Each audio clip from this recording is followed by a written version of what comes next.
제가 저번 주 동해를 다녀와서 목이 많이 상해서 일주일 꼬박 약을 먹었는데도 목이 잘 회복이 안 됐습니다. 사도행전 20장 17절로 27절까지 한 절씩 교독하겠습니다. 사도행전 20장 17절로 27절까지. 오늘과 다음 주에 거쳐서 미얀마 선교 공연을 조금씩 예배 중에 하려고 합니다. 말씀을 짧게 전하고 미얀마 선교 했을 때 우리가 할 공연 몇 가지만 다음 주에 하송 예배 때 하도록 하겠습니다. 한 절씩 교독하겠습니다. 사도행전 20장 17절로 27절까지입니다. 바울이 밀레도에서 사람을 에베소로 보내어 교회 장로들을 청하니 그들에게 말하되 목사에 들어온 첫날부터 지금까지 내가 항상 여러분 가운데서 어떻게 행하였는지를 여러분도 아니하니 곧 모든 겸손과 눈물이며 유대인의 관계로 말미암아 당한 시험을 참고 주를 숨긴 것과 유익한 것은 무엇이든지 공중 앞에서나 각 집에서나 거리낌이 없이 여러분에게 전하여 가르치고 유대인과 헬라인들에게 하나님께 대한 회개와 우리 주 예수 그리스도에 대한 믿음을 증언한 것이라. 보라 이제 다시 성령에 매여 예루살렘으로 가는데 거기서 무슨 일을 당할지 알지 못하노라. 오직 성령이 각 성에서 내게 증언하여 결박과 환난이 나를 기다린다 하시나 내가 달려갈 길과 주 예수께 받은 사명 곧 하나님의 은혜에 복음을 증언하는 일을 마치려면 나의 생명조차 조금도 귀한 것으로 여기지 아니하노라. 보라 내가 여러분 중에 왕래하며 하나님의 나라를 전파하였으나 이제는 여러분이 다 내 얼굴을 다시 보지 못할 줄 아노라. 그러므로 오늘 여러분에게 증언하거니와 모든 사람의 피에 대하여 내가 깨끗하니 다같이 이는 내가 꺼리지 않고 하나님의 뜻을 다 여러분에게 전하였습니다. 할렐루야. 오늘 이 말씀 중심에서 수고하셨습니다. 잘하셨습니다. 우리 옆에 사람하고 한번 인사하겠습니다. 수고하셨습니다. 수고하셨습니다. 잘하셨습니다. 내가 더 많이 사랑하겠습니다. 수고하셨습니다. 잘하셨습니다. 라는 제목으로 하나님 말씀 증거하겠습니다. 우리가 매년 12월이 되면 사람들의 발걸음이 무겁고 표정이 어두워지는 것을 발견하게 됩니다. 왜 그럴까요? 표현할 수는 없지만 분위기가 그래요. 이렇게 아무것도 한 것도 없이 또 한 해가 지나가는구나. 또 나이 한 살을 내가 더 먹게 되는구나. 이런 생각들 때문에 마음이 무거워지고 우월해지는 것 아니겠습니까? 근데 우리 꿈틀교회 성도들은 절대 그럴 필요 없습니다. 올 한 해 정말 제가 보더라도 수고 많이 했고 정말 잘했습니다. 아마 주님이 우리 교회를 올 한 해 보면서 이렇게 말할 것 같아요. 수고했다. 참 잘했다. 할렐루야. 제가 보더라도 성도들 한 사람 한 사람 이렇게 보면서 참 힘들고 어려운 가운데도 참 열심히 신앙생활을 하려고 발부둥친 여러분들의 모습을 보면서 주님이 수고했다, 잘했다 이렇게 말할 것 같아요. 한국 교회에 좀 잘못된 게 하나가 있는데 뭐냐면 신앙의 기준을 하나로 딱 잡아놓고 여기 도달하지 못하면 다 믿음이 없는 사람처럼 취급해버리는 거죠. 근데 저는 목회를 하면서 그렇게 보지 않습니다. 신앙은 수준과 레벨이 다 다릅니다. 그렇죠?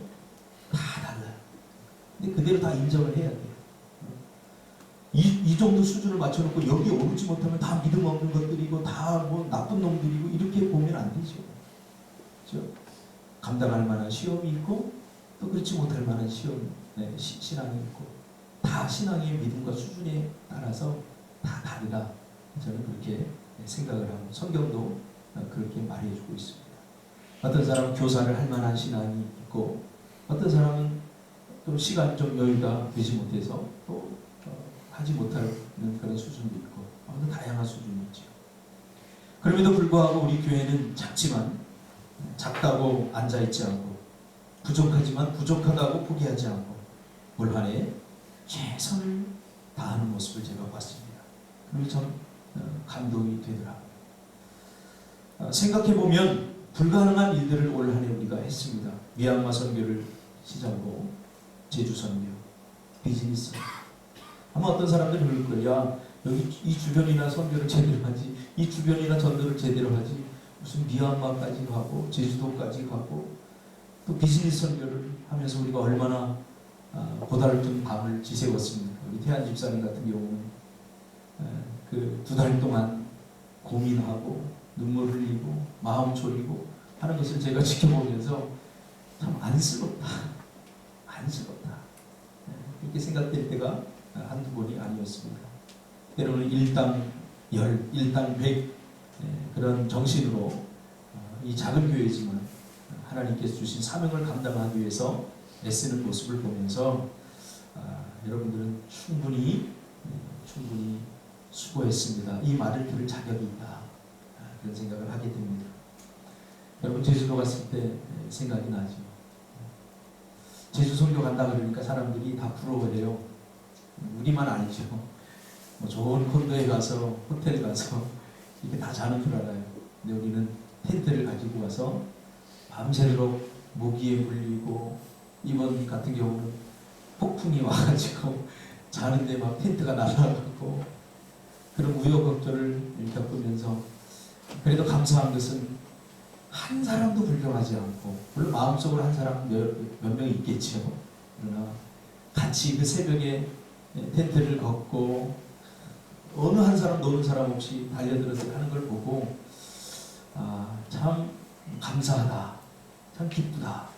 주님이 이 모습을 보고 얼마나 감사했을까 그런 생각을 해봅니다. 올 한해 우리 교회 전체적 표어가 Put in Action입니다. Put in Action, Put in Action. 내년 표가 붙었지만 한마디로 말하면 행하라입니다. 행하라. 신앙은 행하지 않으면 아무것도 아닙니다. 야고보서 2장에 있는 말씀처럼 영혼 없는 몸이 죽은 것 같이 행함이 없는 믿음은 죽은 것이다. 행하라. 저도 모태신앙입니다. 어릴 적부터 신앙생활을 하고 교회에서 머물면서 또 신학을 하고 지금까지 이제 내년에 지금 벌써 47인데 46년 동안 신앙생활하면서 행하지 않으면 아무것도 아니라. 특히 칭찬을 해주고 싶은 분들이 있어요. 우리 주일학교 교사들. 참 저는 이분들을 볼 때마다 미안해요. 아직 이런 시간에 일어나서 목사보다 더 일찍 나와서 교회 정리하고 뭐 주일학교 아이들 맞이하고 이런 것을 보면서 우리 이렇게 얘기하는데 난 수고 하나도 안 했는데 그런 사람이 있을지 몰라요. 내년에는 이 말이 부끄럽지 않게 들렸으면 좋겠습니다. 수고했습니다. 이 말이 부끄럽지 않게 들렸으면 좋겠습니다. 제가 어느 교회에 부교육장이 있었어요. 1년 동안 있었는데 사실 그 교회에 저는 쉬러 갔어요. 정말 최선을 다해 사역을 하다가 너무 힘들어서 좀 쉬고 싶다. 그래서 이 교회 가서 내가 1년 동안 사역을 좀 대충 하고 그리고 좀 힘을 얻고 다른 사역을 좀 해야 되겠다. 그리고 그 교회에 갔는데 1년 동안 사역을 하고 나서 제가 다른 교회로 임지로 옮기는데 교회 집사님들이나 목사님이 박 목사, 내가 전도사였죠. 박 전도사 너무 수고했어. 그러니까 제가 몸둘 바를 모르겠는 거예요. 나는 쉬러 갔었는데 수고했어. 내가 이 말을 들어도 되나? 들을 자격이 있나? 그러면서 제가 그때 깨달았어요. 내가 큰 잘못을 했구나. 너무 잘못했구나. 그래서 그 다음부터 내가 수고했습니다. 그러면 이 말을 들을 때 내가 정말 수고했구나. 그런 뿌듯함이 나에게 있어지기 위해서 힘쓰고 했었던 것 같습니다. 주일학교 교사들 수고 많이 했습니다. 또 우리 명균이 요즘 PD 공부를 하면서 방송국 들락날락하면서 카메라로 여러 가지 작품 만들고 하면서 얼마나 힘들겠습니까? 왜냐하면 조직 생활을 한다는 게, 공동체 생활을 한다는 게 이게 참 힘듭니다. 그럼에도 저 멀리 수원에서 여기까지 오고 이렇게 말씀드리면 다 끝이 없을 것 같아요, 오늘 설교가. 아무튼 여러분 참 고생 많이 했습니다. 짧은 1년을 보내면서 힘들고 어려웠던 일도 있었고 또 너무나 가슴 벅차고 기뻤던 일도 많이 있었죠. 힘들고 어려울 때마다 주님은 저에게 이렇게 말씀하셨습니다. 쉬운 인생이 어디 있어? 제가 기도할 때마다 주님은 항상 나에게 야, 박 목사야, 쉬운 인생이 어디 있니? 이렇게 말씀해 주셨어요. 그때마다 제가 힘을 얻었던 것 같아요. 정말 나만 힘들고 나만 외롭고 나만 안 되는 것 같고 우리가 살다 보면 그런 순간을 만나게 되지 않습니까? 그렇죠? 오늘 사도 바울도 똑같습니다. 사도 바울 뭐라고 고백합니까? 나의 달려갈 길과 주 예수께 받은 사명, 하나님의 복음을 증언하는 일을 마치려 하면은 나의 생명을 조금 더 귀한 것으로 여기지 아니하리라. 하나님이 이렇게 고백하는 거예요. 또 사람들에게 떳떳하게 이야기하는 거예요. 야, 나는 달려갈 길이 있었어. 하나님께서 나에게 주신 사명이야. 그 달려갈 길을 달려가는데 나는 목숨을 다할 만큼 난 최선을 다했어. 하나님도 보고 계시고 나는 여러분 지금 낯간지럽지 않겠습니까? 나는 목숨을 조금 더 귀한 것으로 여기지 않고 복음을 증언할 일을 했다 할 때 본인이 정말로 목숨을 걸지 않았다면 이건 굉장히 낯간지러운 고백입니다. 하나님 앞에도 부끄러운 고백이죠. 그러나 사도 바울은 하나님 앞에서 또 사람들 앞에서도 너희들이 나를 보지 않았느냐. 오늘 우리가 읽었잖아요. 너희들이 나를 보지 않았느냐. 나의 행동을 보지 않았느냐. 나는 주의 사명을 감당하는 일에 있어서 목숨을 조금 더 귀한 것으로 여기지 않을 만큼 그렇게 최선을 다했다. 이렇게 고백을 하고 있는 것입니다. 저는 분명히 깨닫습니다. 오늘 주님이 야, 사도 바울아 너 참 잘했다. 자랑스러워할 것 같아요. 위로는 하나님이 위로를 어떤 사람을 위로해 주실까 성경을 가만히 읽다가 저는 깨달았어요. 아, 사도 바울 같은 사람을 하나님 위로해 주시는구나. 그렇죠? 내 멋대로 살다가 내 마음대로 살다가 세상 가운데서 상처난 사람들 많이 있습니다. 교회로 오죠. 위로받으려고. 근데 절대 위로되지 않습니다. 제가 이 심리학을 전공을 해서 잘 압니다. 절대 위로되지 않습니다. 성경에서 위로받을 만한 자격이 있는 사람들이 어떤 사람들이냐. 바로 사도 바울 같은 사람. 주를 위해서 발버둥치고 복음을 위해 살려고 애쓰고 힘쓰다가 가슴에 남겨진 십자가들, 몸에 남겨진, 영혼에 남겨진 상처들, 그런 거 있는 사람들 주님이 감싸매주고 주님이 그런 사람들을 위로해 주는 거죠. 아무리 잘 살았다 하는 사람일지라도 후회가 없는 사람 어디 있겠습니까? 이것이 우리 인생의 뼈저린 한계 아닙니까? 오늘 본문은 사도 바울이 그의 사역을 이제 마무리하면서 이제 예배석 교회 리더십들인 장로들을 부릅니다. 초청해서 장로들에게 유언과도 같은 이제 고별 설교, 마지막 설교를 하는 그런 장면입니다. 그는 그의 마지막 유언에서 이렇게 고백하고 있는 거죠. 나는 정말 후회 없는 삶을 살았다. 후회 없는 삶을 살았다. 이렇게 말하면 우리는 너무 우리와 이거 다른 삶을 살았다 그렇게 말하지만 이것은 하나님의 백성들의 공통된 고백이 되어야 될 줄 믿습니다. 이건 사도 바울이나 이렇게 사는 거지 우리 같은 사람은 이런 삶을 살지 못해. 이것이 사단의 달콤한 속삭임입니다. 그렇죠? 예수님이 왜 인간의 몸을 입고 이 땅에 오셨습니까? 우리에게 괴리감을 주지 않기 위해서입니다. 예수님도 그렇게 살았다면 완전한 인간의 모습으로 예수님도 외로움을 느꼈죠. 예수님도 고통을 느꼈어요.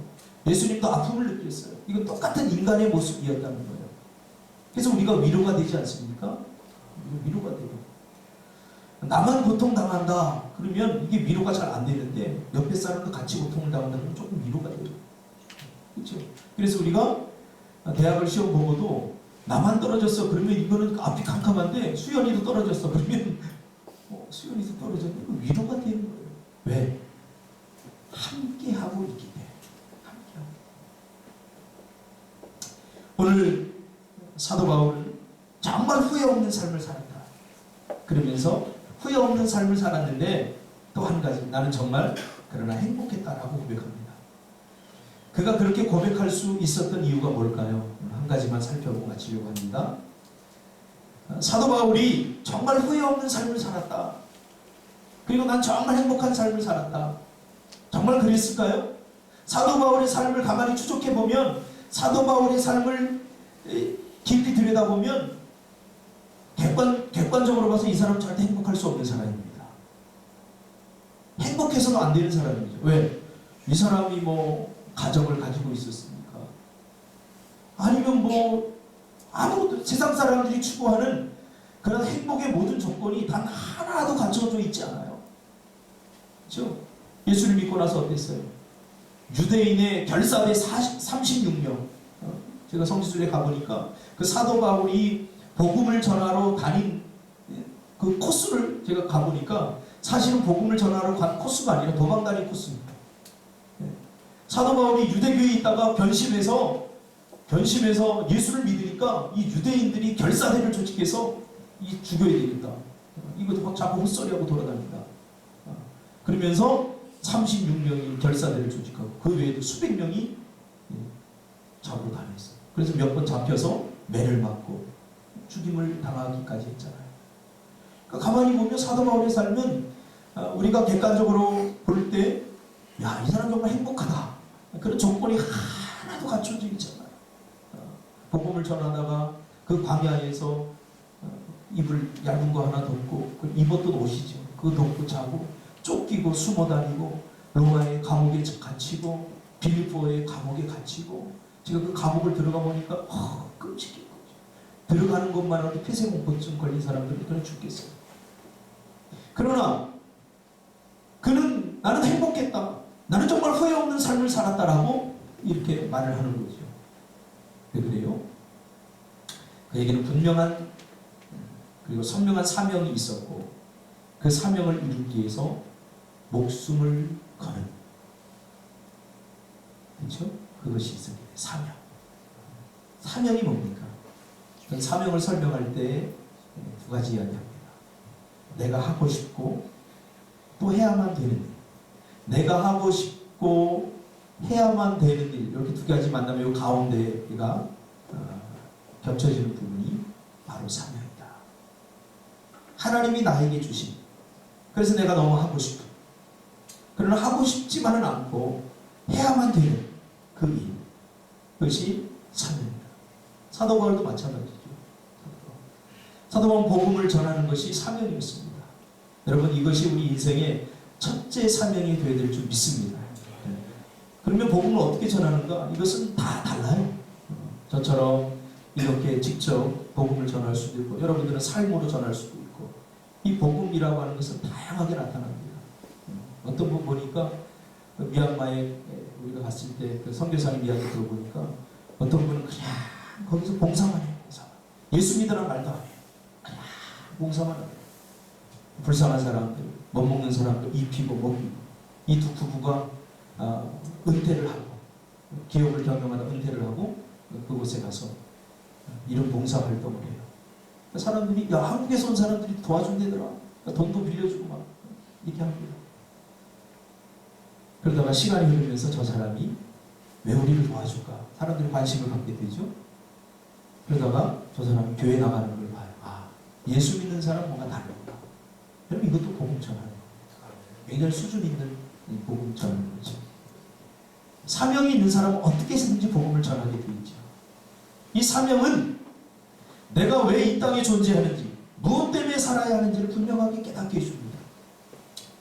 이 시대의 비극은 뭐냐면 많은 사람들이 다 살아본 후에 이것을 조망한다는 거예요. 60, 70이 되어서 내가 왜 이 땅에 사는 걸까? 무엇 때문에 내가 사는 걸까? 이렇게 생각한다는 거예요. 이미 늦은 거예요. 그렇죠? 우리가 여행을 가더라도 목적지를 정해놓고 가잖아요. 가다가 이거 좋으니까 우리 여기서 놀자 그러지 않잖아요. 야 강릉 가자. 응? 하물며 우리 한 번뿐인 인생을 사는데 많은 사람들이 목적 없이 사명 없이 그저 되는 대로 살아요. 왜 사니? 그냥 옆에 사람 사니까. 왜 뛰니? 왜 공부하니? 사명 없이 산다. 그래서 우리 교회가 가지고 있는 세 가지 중요한 그 사명 중에 한 가지가 뭡니까? 사명이 없는 자들에게 사명을 끼워주죠. 무엇 때문에 결혼을 해야 되고, 무엇 때문에 아이를 낳아야 되고, 무엇 때문에 아이를 키워야 되고, 목적을, 사명을 분명히 하는 것이 중요합니다. 살아가면서 가장 힘든 게 뭡니까? 왜 사는지 모르고 살아가는 것입니다. 무엇 때문에 사는지 모르고 살아가는 것입니다. 남들도 아이 낳으니까 낳고, 남들도 아이 키우니까 키우고, 이유와 목적을 잃어버린 사람, 이것이 제일 고통스럽지 않습니까? 저는 이 고민을 주님 만나기 전에 하나님께서 저에게 고등학교 다닐 때 제 마음에 불을 질러 놓으셨어요. 제 인생이 희망이 없는 거예요. 단칸방에 5 식구가 사는데 남들은 대학 간다고 그러는데 전 대학을 가더라도 뭐 어떻게 될지 캄캄한 거예요. 그때 제가 스스로 왜 살지? 죽음을 생각하면서 왜 살지? 이렇게 살아서 뭐하지? 고민을 하기 시작했어요. 그러니까 내가 고민하다가 답을 찾지 못하니까 그러면 나보다 더 머리 좋은 사람들, 나보다 더 이성적인 사람들을 생각을 들어보자. 그래서 제가 철학책들을 습득하기 시작해요. 키엘케고르 실존주의 철학, 키엘케고르 쇼펜하우 염세주의 철학. 그때 제가 고등학교 때요 철학책을 얼마나 많이 읽었는지 총신대 신학대학원 갈 때 과목 중에 하나가 영어, 철학, 성경이거든요. 철학 공부를 제가 안 했어요. 너무 쉬운 거예요. 그 연습 문제 나온 거 보니까 너무 쉬운 거예요. 그때 내가 철학책을 굉장히 많이 읽었어요. 찾지 못했어요. 왜 사는지. 제가 여기 동암에 가면 약사사라고 있어요. 약사사. 그 절, 유명한 절이거든요. 거기 주지스도 제가 만났어요. 얼굴 보면 벌써 그 사람들 알잖아요. 수심이 가득한 조그만 아이가, 고등학생밖에 안 돼 보이는 아이가 수심 가득한 얼굴로 거기 들어가라 그런다니까 왜 왔냐고. 처음에 연극 보러 왔다고. 근데 수심이 가득하니까 물어보더라고요. 그래서 제가 물어봤어요. 도대체 왜 사는 거예요? 왜 사는 거예요? 그런 시도 있죠. 왜 사냐면 웃지요. 여러분, 우리가 왜 이런 고민을 하게 됐냐면 죄로 인해서, 죄 짓기 전에 우리는 왜 사는지 문제에 대해서 고민하지 않았어요. 왜? 분명히 알았기 때문에. 하나님의 영광을 위해서 살아야 돼요. 우리가 분명히 알았기 때문에. 그러나 죄로 인해서 사명이 흐려졌어요. 왜 사는지에 대한 이유와 목적을 잃어버리게 된 거죠. 그래서 돈 버는 일에 열중하고, 또 자기의 어떤 쾌락과 만족을 누리는데 열중하고, 또 지금 많은 사람들의 이슈가 뭡니까? 한 30대 되면 노후를 어떻게 보낼 것인가. 여러분, 노후는요 그 어느 누구도 보장해 주지 못해요. 그럼 예수 잘 믿는 것이 노후 준비다라고 저는 생각을 합니다. 믿습니까? 제가 우리 노예 목사님들도 노후 준비해서 뭐 은퇴할 때 뭐 교회에서 몇 억을 타가니, 저는 미리 말하지만 저는 한 푼도 안 받아. 왜 노후가 안 되더라고요. 어떤 분은 은퇴를 이렇게 했는데 교회에서 막 많이 줬어요. 그런데 이분이 심장암이 걸리셔서 다 돈을 다 써버렸어요. 노후를 준비하느라고 모은 돈이 순식간에 3년 만에 다 날아가요. 우리는 어차피 죽습니다. 근데 어떻게 죽느냐, 이게 중요한 거예요. 전 죽음이, 예수 믿고 나 죽음이 두려워지지 않더라고요. 오늘 사도 바울이 나의 생명을 조금 더 귀한 것으로 여기지 아니하노라. 이 고백한 고백이 저는 조금 요만큼만 이해가 돼요. 왜 걱정이 없었겠어요? 왜 염려가 되지 않을까? 왜 식구들 걱정 안 됐겠어요? 그러나 사명에 붙들리게 되면 그런 것들이 염려로 다가오지 않습니다. 그런 것들이 문제로 다가오지 않는다. 저는 많은 청소년들을 대상으로 상담을 한 20년 동안 했습니다. 하면서 왜 이들이 방황을 할까 풀기 위해서 고민을 많이 하다가 내린 결론이 뭐냐면 사명이 없기 때문이다. 사명을 이 세상에서 그저 직업으로 생각을 합니다. 좋은 직업 아닙니다.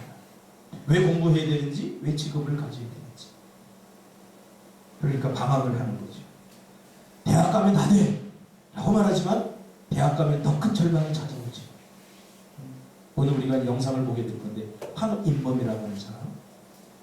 이분은 이 양반은 자전거 타고 세계 일주를 했어요. 아버지가 사관학교, 해군 사관학교에서 스페인어를 가르쳐서 스페인에 가서 생활을 하다가 한국에 와서 공부를 하는데 이게 적응을 잘 못하는 거예요. 근데 아버지가 그러더래요. 얘야, 최선을 다해서 대학, 좋은 대학만 가라. 그러면 대학 가면 다 할 수 있다. 모든 네가 원하는 데 다 할 수 있다. 그래서 목적이 딱 쓰니까 막 진짜 열심히 해서 명문대학을 들어간 거예요. 그 명문대학을 가서 1년, 2년 지내보니까 이건 할 수 있는 게 없어요. 대학 가자마자 또 취직 걱정을 해야 돼요. 그러니까 사단이 만들어놓은 기계적 삶에 내가 들어가는 거예요. 기계적 삶. 저는 이렇게 표현합니다. 기계적 삶. 다람쥐, 여러분들은 다람쥐 쳇바퀴 돌듯이 도는 삶이라고 표현하는 저는 기계적 삶이라고 표현합니다. 돌아가는 거예요. 아침에 눈 뜨면 회사 가고 퇴근하고. 그래서 안 되겠다. 대학교 3학년 때 휴학을 하고 아는 형님하고 자전거를 타고 하고 싶었던 일을 하는 거예요. 이 친구가 하는 말이 do it as, do it at once. 지금 하라. 지금 저 시간. 목사님이 제일 강조하는 말 아닙니까? 해야 할 일이 생각나면 지금 하라. 내일은 사단이 시간입니다. 오늘이 지금. 사도 바울의 삶을 가만히 추적해보면 다 지금 했어요. 성령께서 어떻게 해요? 가라. 오늘도 지금 예루살렘으로 가는 거예요. 성령께서 예루살렘으로 가라. 그러니까 예 하고 가는 거예요. 예루살렘은 어떤 곳이에요? 무서운 곳. 가고 싶지 않은 곳이에요. 가면 잡혀서 죽임을 당하는 곳이에요. 그러니까 우리 그러잖아요. 후회는 그때 했어야 되는 거예요. 그때 그것을 해야 되는 거예요. 그거 지금 하라는 거죠. 사도 바울은 그랬던 사람. 이 사도 바울의 삶이 위대한 건 그거예요. 환경과 분위기 이런 거 여건 이런 거 안 봤어요. 올 한해 우리가 푸딘 액션 하면서 참 감사한 게 있어요. 뭐냐면 그 전에 제가 개척을 하고 나서 우리 성도님들은 야 이거 합시다 이렇게 합시다 그러면 목사님 안 돼요 이런 소리를 주로 들었어요. 하나님 나에게 된다고 하고 기도응답으로 주셨는데 좀 하자고 그러면 다 안 된대요.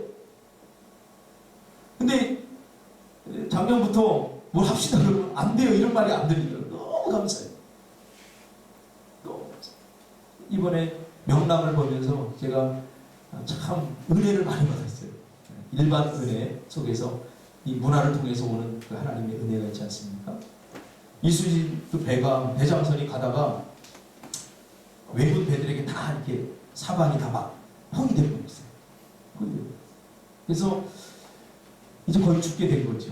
사방에서 막 공격하는 거예요. 이걸 극복할 수 있는 것은 두려움으로 두려움을 극복하라. 그러더라고요. 이수진 장군. 그러면서 모든 무기를 다 모아서 폭발을 시키면 배가 그 힘으로 확 움직이면서 그 포위된 곳을 이렇게 떨쳐나가도록 하는 겁니다. 그러면 배도 무너져요. 배도 파괴될 수 있어요. 그래서 그 부하 장수를 불러서 뭐라고 그러니까 그거 빨리 준비하라. 할 수 있지? 그러니까 이 부하 장수가 뻥치는 거예요. 왜 우리도 같이 죽을 수 있기 때문에. 근데 이수진 장군이 뭐라고 말합니까? 할 수 있다고 말하라. 할 수 있다고, 너는 할 수 있다고 해야 된다. 너는 할 수 있다고 해야 된다. 사도 바울도 이 주님의 마음을 너무 알았던 것 같아요. 올 한 해 지내면서 주님은 저에게 그런 마음을 많이 주셨어요. 너만큼은 할 수 있다고 말하라. 기도 응답을 주면 기도 응답은 기도 응답대로 받고 그걸 실천해야 되는데 많은 사람들이 실천을 못해요. 그런데 올 한 해 저는 푸딘 액션 그냥 무조건 앞뒤 가리지 않고 주님이 하라고 하면 한번 해보자. 그래서 시작했던 게 비즈니스 선교고 제주 선교고 그리고 미얀마 선교입니다.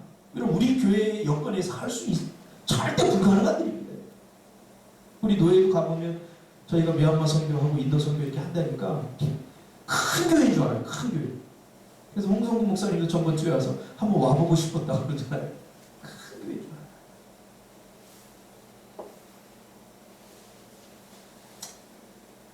여러분, 사도 바울이 오늘 하나님 앞에 섰을 때, 또 사람들 앞에 섰을 때 따뜻하게 말할 수 있었던 것은 그가 사명을 찾았고 사명에 목숨을 걸었기 때문입니다. 여러분, 여러분도 이 땅에 살아가면서 되는 대로 살지 마시고 세월의 흐름을 따라 사람들의 말을 따라 살지 마시고 분명한 인생의 사명과 목적에 붙들려서 하나님이 기뻐하는 그런 삶을 사시기를 주님의 이름으로 축복합니다.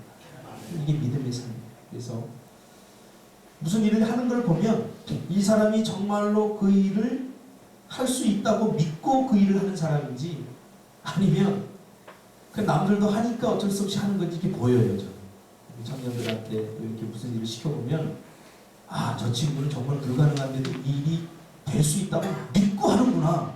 그러니까 믿고 하는 사람 달라요. 일하는 사람. 목회를 하는 것도 마찬가지예요. 이 교회가 부흥될 것을 믿고 하는 사람 달라요. 근데 어떤 사람들 보면 공부도 마찬가지예요. 이 사람이 공부하는데 야, 내가 정말 대학을 간다고 갈 수 있다고 믿고 공부하는 사람과 옆 친구들도 하니까 나도 어쩔 수 없이 공부하는 사람은 달라요. 달라요. 로마서 1장 17절에 믿음으로 믿음에 이르게 하나니. 이 말은 뭐죠? 하나님께서 이미 우리에게 믿음을 주셨어요. 할렐루야. 여러분 믿음이 있으면 절대 핑계대지 마세요. 우리는 이미 믿음이 있는 사람들이에요. 그러니까 믿음을 자꾸 사용하라는 말이에요. 믿음은 사용할 때 가치가 나타나잖아요. 할 수 있는 것, 할 수 없는 것 내가 구분하지 말고 사도 바울처럼 오늘 하나님이 하라고 그러면 그냥 한 거예요. 그러니까 내 안에 믿음이 있네? 나도 할 수 있네? 이렇게 자꾸 이런 일들이 일어나야 믿음이 강화되고 더 큰 믿음이 된다는 거예요. 믿음의 세계에서도 부익부 빈익빈이 일어나요. 신앙생활 잘 안 하는 사람들은 믿음이 절대 생기지 않아요. 기도하고 믿음으로 도전해보지 않은 사람은 절대 믿음은 생기지 않아요. 올해도 우리가 자꾸 제가 이런 일을 자꾸 하는 이유는 해봐야 믿음이 생기잖아요. 제가 우리 청년들한테 강조하는 거. 뜻을 정하라. 그리고 그 날짜를 정하라. 그리고 그날은 반드시 온다. 미얀마? 그날 오잖아요. 힘들고 어렵지만 목표를 정하고 장기 계획, 단기 계획 세워서 하나님이 사명에 붙들려서 정하면 그날은 반드시 옵니다. 그래서 우리 성도님들도 늘 같은 삶, 다람쥐 책밖에 살지 마시고 목표를 정하고 내년에 우리 목적에 붙들려 The purpose drive life. 목적이 붙들려 사명이 붙들려 하루하루 사명에 붙들려서 하나님을 기쁘시게 하고 또 우리 이웃들을 풍성하게 하는 그런 인생들 되시기를 주님의 이름으로 축복합니다. 이 영상